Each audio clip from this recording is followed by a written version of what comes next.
Hello and welcome to Sky World. Even the Reading supporters were surprised by how many congregated outside the Butts Centre Mall at the start of the protest march against Robert Maxwell's proposal to erase their football club. Reading were only a small side in 1983, bouncing around the bottom tiers of English football, drawing crowds of a few thousand, yet close to 1,000 filled the streets.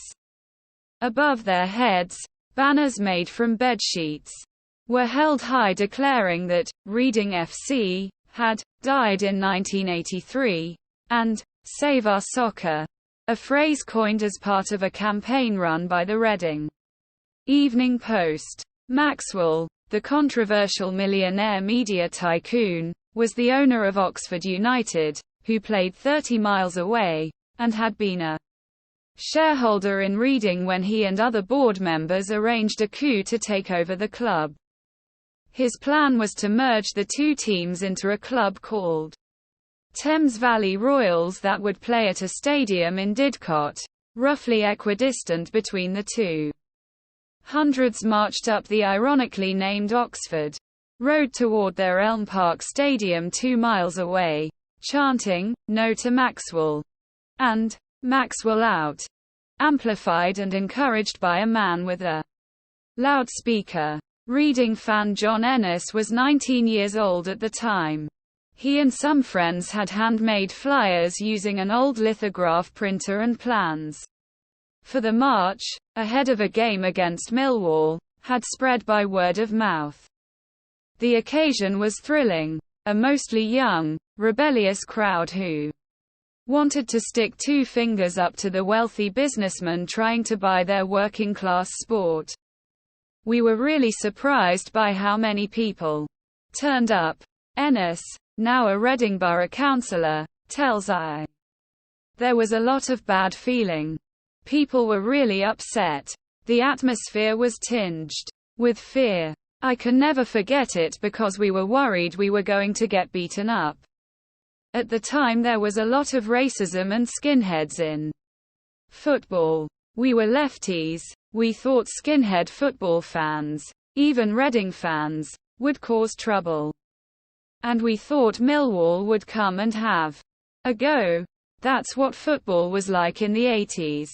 But the demo was peaceful. We felt helpless. The takeover was a fait accompli. The protest empowered us. It was about stopping the rich from taking over our game. Nothing's changed. It's far worse now. 40 years later, and Reading fans, including Ennis, now 60, will take to the town streets again this month to march in protest against the way the club has been run to the brink of extinction by owner Die Younger, hoping to save an institution that is worth far more than it was back then. Many I spoke to associated with Reading fear that administration beckons if the club is not sold, but the situation is complex and delicate. Once one of the most well-run clubs in the country, Reading has become a hard sell. Delve into the club's accounts and you can see why. In 2018, wages were 197% of income. In 2019, they were 226%. In 2020 it was 222%.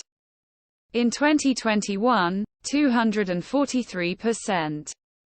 You wouldn't run any other business like that, says football finance expert Kieran Maguire. You are paying a wage bill which is not sustainable.